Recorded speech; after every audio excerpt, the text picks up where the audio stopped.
Hello, welcome back. It's Jennifer McGuire. Today I thought I'd do a video showing you a closer look at the new color in the Tim Holtz Distress line. The Rustic Wilderness is a beautiful green, and I'll give you a comparison. I also will share some tips for creating nice blended backgrounds. I have some new things to show you. And we'll do some water stamping. And we'll do some die cut cards. So I got a lot to share with you. I'm kind of stuffing it all into this half-hour video, and I hope that it's helpful. Okay, let's start by taking a look at the new color of Distress products. This is Rustic Wilderness. Now, all of the products that you see here are now available in this beautiful new color. So let me show you what the different products are. First up is the traditional Distress ink in the new Rustic Wilderness color, and the re-inker for that. Then we have the Distress Oxide with the re-inker, and that's what I'll focus on today. Next, we have the two sprays, the Distress Spray Stain and the Distress Oxide Spray. Then we have Distress Paint and the Distress Embossing Glaze. And last but not least, there is a collector's pin available in this color. So all these products are available together or separately. If you've never used some of the products such as the oxide sprays or the embossing glaze, I'll link to some videos in the top right if you want to check that out. But let's first look at the Distress ink and the Distress Oxide ink to see where this color falls in comparison to the other greens already in the Tim Holtz Distress line. So the Rustic Wilderness is the one in my hand, and you can see it as a true green, like a little bit of a darker green. It looks beautiful with bundled sage, which you'll see me do that combination later on. It's a truer green than pine needles. So this green is definitely perfect for the holiday time. So the release of this was excellent. So once again, this is the true Distress ink that you're seeing here. This ink absorbs into the paper, it reacts with water, it blends beautifully, and you can see it has a vibrant color to it. Now the other ink from the line is the Oxide ink, which is a bit different. It's a dye and pigment kind of hybrid ink. It has both properties. It absorbs into the paper and sits on top of the paper, so the look is a little different. It has almost a velvety or smooth or creamy look to it. Now, all of the techniques you do with Distress ink, you can do with Oxide ink, and I find they're actually enhanced. So it reacts better with water, it blends better. So you'll be seeing me focus on this ink today. Here you can see how the Rustic Wilderness matches up with the other greens. It's definitely a darker, truer green. I really like it matched up with Bundled Sage or with Mowed Lawn. Those are my favorite combinations. But you'll see several other combinations in today's video. So looking here, you can see how Rustic Wilderness really fills in a gap in the green Distress ink line. Also, if you want to make ink swatches like the ones you see here, I have free downloads on my blog, and I'll link to that below. So I like doing this because then I can easily find the colors I need when I'm creating. Okay, now that we've looked closely at the Rustic Wilderness ink, let's put it into use. Now, one of the things I always get asked the most is tips for blending. Now, I've shared many tips for ink blending in the past, but today is kind of the best of the best for what I've found, and that is using the right paper, the right tools, and the right ink. Let's first talk about the right paper. You definitely want a high quality cardstock that has a smooth finish. I usually use Neenah Classic Crest Solar White in 110 pound because it's smooth and I can use it for a variety of uses. However, recently my friend Tim Holtz had told me that his Distress Heavy Stock White is fantastic for blending, so I thought I'd give it a try. And don't tell him, but he was correct. It is a very, very smooth surface. It's very heavyweight. It's 130 pounds, so it's very heavyweight.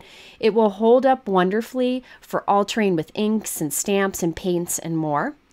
It is also great for wet techniques with Distress because it is a heavier weight cardstock. So today we'll be doing blending on this cardstock, die cutting, and water stamping. So we're going to test this all out so you can see how it works. Let's start by doing blending. If you struggle with blending with whatever cardstock you have, this might be a good option to try out. I will be working on my Waffle Flower Water Media Mat because it just is white, it's easy to blend on, and you can kind of hold your paper in place on it because it's not very slick. I will be using a blending brush today. I'm using one from the Rabbit Hole Designs, but any blending brush would work. I find that that is the best tool for me when I want to do blending. Everyone is different, but for me, I find that is the easiest, even with oxide inks. So I have 3 colors of oxide ink here, and I'm starting with Salty Ocean, and I have a Creative Corner, just a piece of plastic from Misty, that I'm using to hold the paper with my left hand so I don't get fingerprints once it's inky. I start off of the paper and then work my way on. I am putting down a very heavy amount of this ink for 2 reasons. 1, it helps me to blend better. And 2, it's helpful for the technique that we're going to do later where we stamp with water. So I'm blending 3 colors onto this heavy stock. The first is Salty Ocean. Then I'll flip it around and do the other side, which will be Peacock Feathers. I wanted to show you how the bright blues and teals looked with the Rustic Wilderness. Now, I also wanted to show you don't need to have a different blending brush for every color of oxide ink. Instead, you can just wipe the excess ink off onto scrap paper or onto a dry cloth, and then move on to the next color. So I'm using only 1 brush here. So I applied the Peacock Feather, and I made sure that my ink went farther towards the middle than I wanted it to be. You want to overlap your colors. Now I'm coming in with the Rustic Wilderness. I love this green. It goes wonderfully with like the natural colors like browns and wild honey and colors like that. But I wanted to show you it goes great with brighter colors like this. Now it's looking like a mess here, but watch what happens. I did the 3 colors. Now I'm going back to the first 2. And that's where the beautiful blending comes in.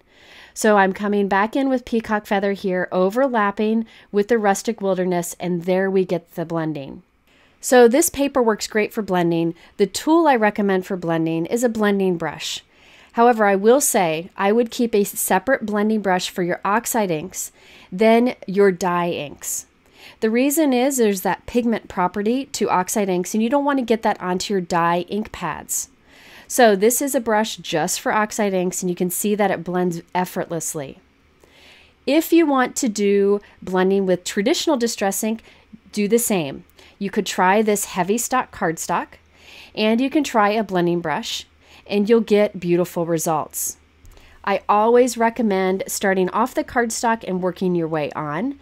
That takes those big clumps away. But oxide inks are more forgiving when it comes to blending.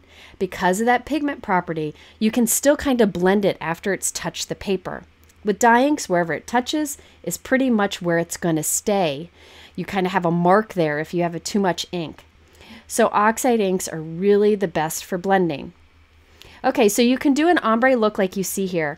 That's with the Rustic Wilderness, but I love the bundled sage with it. So I'm putting a heavy amount of bundled sage on this end, overlapping there in the middle, and we can get a beautiful blend of color here. Now, if you're looking to do blending with a soft amount of ink, you can still do that with this cardstock, with a blending brush, and with oxide inks. What you would want to do is tap the excess ink off onto your work surface like I did there with this pine needles that I'm bringing in. I dabbed off the excess, and then I could bring in a little bit of the ink with a soft hand. So here I'm using some Speckled Egg. I just love this color. And then I'll blend it with some Rustic Wilderness. So you can do soft blending with this cardstock, with this ink, and with this kind of blending brush. I am putting down a heavy amount of ink today, again, because of the water stamping technique. When you're doing that technique, it's best to put a lot of ink down. Now I wanted to show you here, if you watch, I just dabbed my blending tool with ink right there. See how I get those marks from the brush for my inking tool? Well, that can be fixed when you're using oxide ink. If you get those harsh spots, you can keep blending them out. That's one of the other advantages of using the oxide ink. You can kind of do that with traditional distress ink, but not as much. So if you are one who's always looking for ways to improve your blending, I know I am, I recommend a great cardstock, a smooth cardstock, high quality. a blending brush, and Distress Oxide inks. And this heavy stock cardstock really does blend beautifully. So if you're looking for a new cardstock to try, this is definitely one to look at. I also think it would be great for card bases because it is heavyweight. Okay, so now that we have some inked backgrounds ready, let's do some water stamping to test out how this cardstock is when you put water on it. I'm using a MISTI stamping tool, and I've taken out the pad inside so I can use a cling stamp. I did put in a sticky mat, which will help with this technique. I have the Hero Arts Christmas Rose background stamp. Any background stamp with detail would be great. Now I'll take one of my inked backgrounds, lay it down onto the stamp, then close my MISTI upside down. Then when I flip it, my piece will be stuck to the sticky mat and ready to stamp on it. We won't use any ink on our stamp. Instead, we'll spray it with water. I'm using my Tim Holtz sprayer. It's my favorite water bottle. Any mist bottle will work. We'll cover up our inked piece so it doesn't get wet. I'm spraying my stamp about 8 to 10 times from about 2 feet above, so it's a nice mist, and then stamping that onto our inked background. Immediately you will see the ink reacting. However, set that aside for a moment. Grab another piece of white cardstock. Don't do anything different to your stamp. And then stamp onto that white cardstock. There's leftover wet ink that you kind of removed from your background that you can save for this piece to use for another card. I think that's beautiful that you get 2 out of 1 technique with this. Now back to our inked piece. I'm going to heat set that, and you can see anywhere the water touched, it gets softer. That's the fun thing about Distress inks, is they react with water, and Distress Oxide inks react even more. So you get this intense white look. It's just beautiful. Then we have this piece with our leftover ink. So 2 techniques made out of that inked background that we created. This is such a fun way to use your stamps with your blended backgrounds. You can do that with Distress ink, traditional Distress ink if you want. I just find the results are better with oxide ink, and I also find it's easier to get that initial blending. Okay, so this is an inked background here. We're going to do the same thing again, but this time I have put Perfect Pearls into a water bottle. So this is Tim Holtz sprayer that I have, a second sprayer. I filled it with water, and I put about a teaspoon or 2 of Perfect Pearl pigment powder into that water. I did that off screen. I'll link to a video that shows it if you want to check it out. And look at that beautiful pearlized water that we have. It just gives it a nice pearly shine. So on this one, instead of stamping with water, we're stamping with pearlized water. I'll cover up my ink background. I'll spray about 8 times from about 2 feet above, getting a nice fine mist. You don't want to spray too close. Then I will remove that pad that's protecting our ink surface, and then I will stamp onto it. I ended up spraying a little bit more there. I think I did about 10 to 12 times. Okay, so now I will stamp that down. You'll see I had a little bit too much water in some spots. I should have stuck to that 8 to 10 number of sprays. I'll press that down, and you can see it reacting right away. This time, not only does it react with the ink and become white, or that oxide look, but there is that perfect pearl to it, so it has some shimmer wherever you stamped with water. So you can either stamp with plain water or stamp with the pearlized water that I made. You could even use any kind of colored spray, like a Distress ink spray. You could use any kind of water or any kind of spray that has some shimmer to it. That would work too. But I find using traditional water or traditional water with perfect pearls inside to give the best results. I've done a bigger technique video on this particular technique. If you want to check it out, I will have it linked at the end of this video. Okay, so there you can see the shine to that. Just gorgeous. And I like how this heavyweight cardstock holds up to adding that water to it. We don't have any kind of crazy warping or any weakness to the paper. Okay, let's do another example. This is the My Favorite Things paint splatter. I like to use it for a snowy night. So I have my 3 inked blended background, putting it into my MISTI stamping tool. I will cover up my inked background. We don't want to get any water sprayed on it because we want it to be nice and clean with our water stamping. This time I'm using the pearlized water once again. Sprayed it about 8 times. then I will stamp that. Now this is a super fine stamp. It is tiny little dots, so it's going to be a very subtle effect. Another thing to keep in mind is the water stamping intensifies as it dries. So if it looks pretty weak at first, zap it with your heat gun and it'll look a little more intense. Now to make this look even more like a snowy night, I'm putting it back into my stamping tool. I've cleaned my stamp and now I'm inking it with a white pigment ink and stamping. This gives the most beautiful snowy night look. It's my favorite way to do a snow sky. Beautiful. You can even do this on white with blue inks. And look at that. You have some shimmer and you have some white snowflakes. Okay, so now that we've done some blending on the white heavy stock cardstock, I also wanted to show you that he has a craft heavy stock cardstock. I'm excited about this because I've always liked craft cardstock. But dark craft cardstock usually has a lot of texture to it and it's thin. This is great because it's smoother than most craft cardstocks and it's heavyweight, 130 pounds. So you can see the heavy weight or the heavy stock craft cardstock here. Crazy about this stuff. And even though it's not as smooth as the white heavy stock, it is great for blending. So I thought I'd show you what inks look like on this. It kind of mutes the inks down a bit. So this is great if you like more neutrals for your card making, kind of more of a rustic look, and it looks great with this Rustic Wilderness. And look how easy it was to blend the Rustic Wilderness onto this craft heavy stock. So you can see how it blends there. Didn't take me much time at all. So now you could just do the one color like this, but I'm wanting to cover this very heavy with ink because remember we're doing water stamping. And when you do water stamping with distress inks or oxide inks, you want a heavy amount of ink on your paper. It just makes the water reaction more intense. So now on this side, I'm doing peacock feathers and look at that beautiful look. It's not as vibrant as on white cardstock, and I think that's a beautiful option too. So if you are like me and love craft cardstock, this is an excellent option. Okay, so on this one, I thought instead of water stamping, we'd do some water splatter.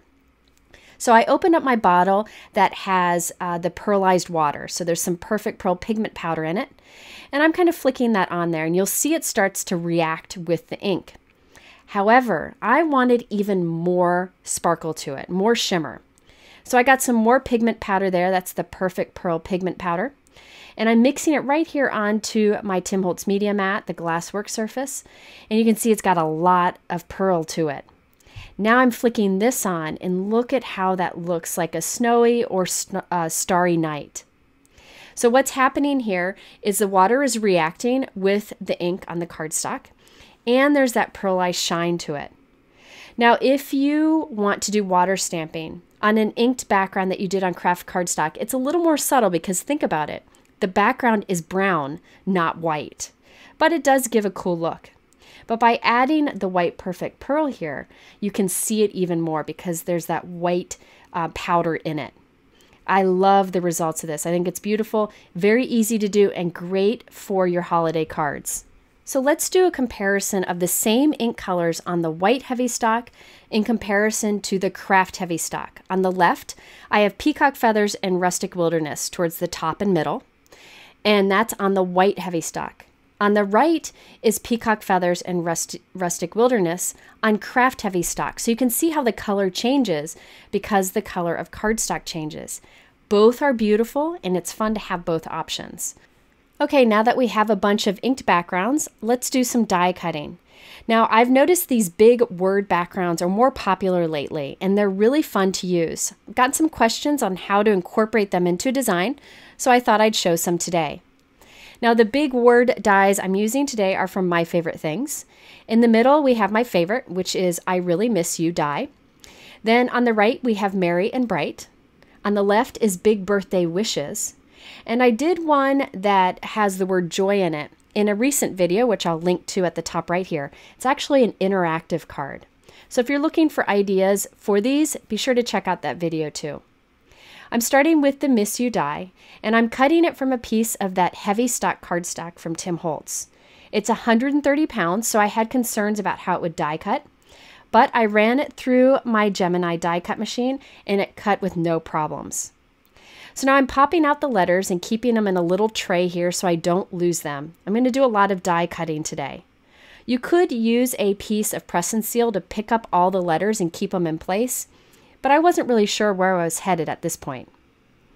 Now to decorate my first card, I'm using Memory Box Pine Cone Stacker dies, that's at the top right there, and also the Forest Pine Branch die, that's on the bottom. Now for the pine cone stacker, I decided to ink up some cardstock with gathered twigs, my favorite brown, and then die cut that. This is the heavy stock cardstock, just so you can see it die cuts nicely. The reason I chose to do the heavyweight cardstock with the ink on top instead of a brown cardstock is because I think when you do an inked background, it's fun when your die cuts are inked too, then they have a similar feel to them. Here's another way you can ink up your die cuts. So this one I die cut with the heavy stock cardstock, it cut fine, and I left the die cut in its negative space. Now that negative space will kind of hold it still and keep it from being too delicate as we apply ink on top. Once again, I'm using Distress Oxide inks because they blend easily and it'll have that same feel or finish as our background. So I use gathered twigs and here I'm adding some rustic wilderness. I did go back and add a little pine needle later on, but not much. So you can see how by keeping this in its negative space, all of those delicate pieces are easy to ink. Once I'm done, I can remove it from its negative space and we have an inked die cut. So you can either ink before or after. In this case, because there were two colors of ink in different areas, it was easier to ink after. Okay, now let's do the pine cone itself. Now I die cut all those pieces and you may wonder why it's in so many pieces. That's so that you can stack them however you want to make whatever size pine cone you want. It's really a nice option. I have a piece of micropore tape here, any tape would work, and I have the sticky side facing up. I'm arranging my die cuts onto that, stacking them up to form the size pine cone I want for this card. Once I have all the pieces arranged, you can see there's plenty there to make another pine cone. I will then kind of squeeze a little bit of Gina K Connect liquid adhesive in between the layers just to make sure that they don't come undone. I don't want my little pine cone to fall apart later on. Okay, so now I'll just put a little bit of that liquid adhesive in there. Not much, you don't need much. And there we have our assembled pine cone. I can then cut away the excess of the tape and no one will know it's ever on the back. It's easier to deal with this one pine cone than all the little pieces as we assemble our card. Now I could take that background that you see here and just put it on top of our inked background. But by using the die on our inked background too, I can cut out the letters so I'll end up with enough for two cards. We'll have the negative space and then the letters themselves. It's totally up to you if you want to do that. I'm always looking for ways to stretch the pieces I created into multiple cards. So now I have my white letters and my inked letters here. So I'll save this negative space for another card. Let's finish this one first. Now, if you are like me and like dimension to your card, I created two more Merry & Bright die cut white cardstock backgrounds to glue behind our main one so it's popped up. So the inked letters are sitting back. So this is our main Merry & Bright die cut. It's cut a little bit smaller than 4 1/4 by 5 1/2. I'm putting liquid adhesive on it. Then I have another Merry & Bright die cut that's a little bit smaller than that I'm gluing on the back. And then I'll glue one more on the back of that. So this is actually 3 layers thick. You could use foam dots on the back of that, but I think it would get crushed in the mail. So that's why I like to build it up with layers of cardstock. You could use inexpensive cardstock for this or scraps, or say you stamp on some cardstock and it messes up, you don't like your results, save it, because you can hide it behind here for additional layers. So mine were scraps that I had. Okay, so now that I have this ready, I'll glue it onto a piece of solid white cardstock so that we have a place to pop in our inked letters. I will later put all of this onto our final note card. Here you can see the dimension that we have by building up the Merry & Bright die cuts. Now it's time to add our die cut letters, so I just put some adhesive into the openings. Then I just pop them into place. You can use a craft knife to kind of press it into the little nooks and crannies. I'm just kind of using the side of the knife, or you can just use your fingers. So I'll just pop in each of the letters. So I could have just glued this Merry and Bright window die cut right on top of our inked background, but by die cutting out the letters, we have our negative space piece for the next card.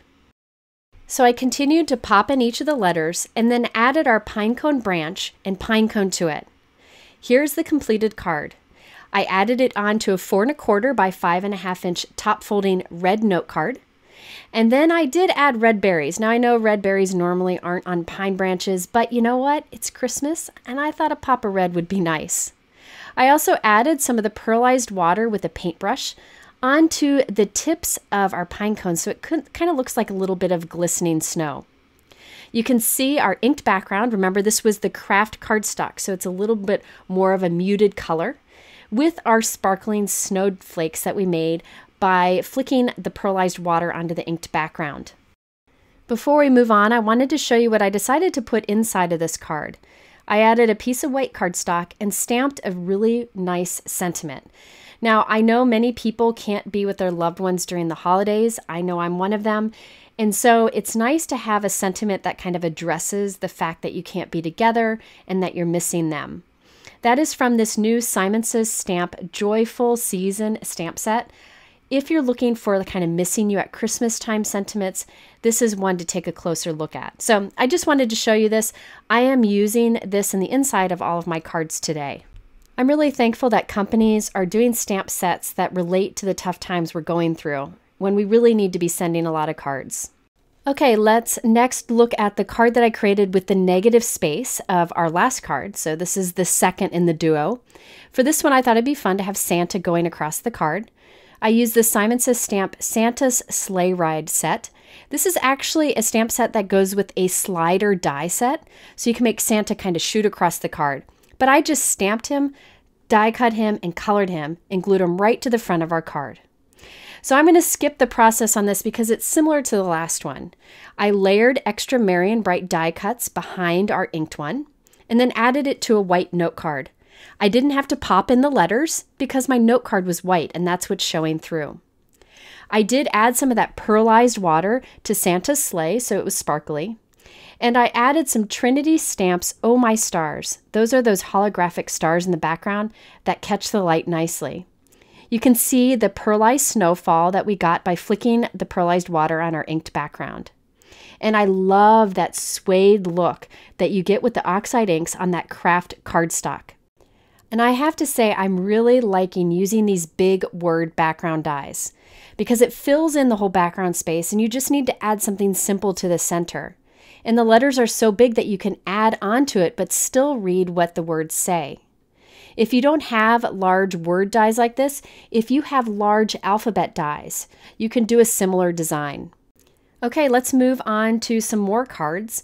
I do know that by die cutting with these large words, we cover up a lot of the water stamping that we did. But what shows adds a lot of interest to the card. So I used the I Really Miss You die to cut from some of our other backgrounds. And you can see I also have the letters ready to go. One other thing that I will say about these large background word dies, which I was unsure about at first, is that they're great to team up with any of those backgrounds that you have sitting around. If you're like me and like to play and make a lot of backgrounds at once and have some left over, you could use this die to create a quick card with them. Let's start with the first one. This is the background where we did the bundled sage with the rustic wilderness, and I did the water stamping with the pearlized water. For the flower on here, I used the new Concord & Ninth Fresh Cut Florals 4 die set. Now this builds a beautiful winter poinsettia. You can see there are 3 flower dies up there on the top left, and you can layer those together. I cut them multiple times so I could have a really full flower, but I'm only using the 2 smaller die cuts. That way my flower would be a bit smaller for my card, but keep in mind there are bigger petals to make this flower bigger if you wanted.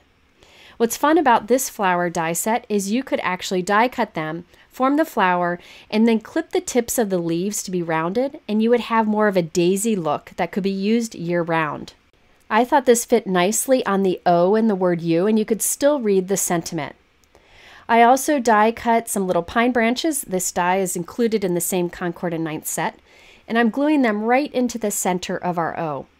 What's neat about these background dyes also is you could make your images look like they're kind of peeking out from behind the letters. So you could do cute little critters that are peeking out, maybe put them in a couple different places on the front of the card. But in this case, I thought this would be great with the bold flower right there at the center bottom. So after I glued those in there, I did add this to a white note card that is 4 1/4 by 5 1/2.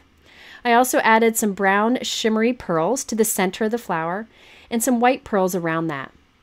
The Missing You at Christmas is from the Simon Says Stamp Tiny Words Christmas stamp set, and I glued it right along there. I thought it went nicely with our background.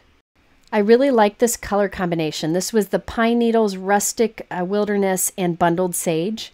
And then with that pearlized water stamping on top, just a beautiful background. By the way, I stamped Sending You Holiday Hugs in the inside. That's from the Simon Says Stamp set that I showed you earlier. Okay, we have one last card, and this was definitely the easiest to do. This is where we did the basic water stamping on our oxide background. For this, I just assembled the card as I showed you in the first card, and I used the Daphne Snowflake from Simon Says Stamp for the center of our O. I die cut it from a white glitter cardstock, glued it right at the center of the O, and added some white pearls to it for dimension. Very simple, basic design. You could add more embellishments to it, but this one was pretty quick to pull together. And I have the leftover letters from this that I can use on another card. Sadly, I didn't have time to make that card, but I wanted to show you what I kind of had planned. Remember how I stamped that excess water stamping ink onto white cardstock? I thought it'd be fun to just use the letters U from our last card and glue that right in the center of our background. Then I would die cut some little pine branches to have peeking out, glue that down, add some little red berries or maybe a pine cone, and then do a stamp sentiment right across the word U, something about missing you at Christmas time. So keep in mind the technique I did today had many opportunities for creating multiple pieces at once. I also still have this background left over. This is where we stamped with water once, then stamped with white pigment ink the second time. Really, I feel that's a beautiful snowy background. So maybe I'll save this for another video. I hope I had some helpful tips for you along the way in this video on getting good ink blending, looking at a comparison of the new Rustic Wilderness ink, and using large dies. If you are interested in anything that I talked about or showed today, it's linked in my YouTube description below. And here at the end, I'll have 2 videos linked in the middle that are related to today's. One shows water stamping on distress ink backgrounds, and one shows a difference between distress ink and distress oxide inks. Also, please stay safe out there. Times are scary, and I hope everyone is staying safe and healthy. Thinking of you, sending hugs, and we'll see you soon with another video.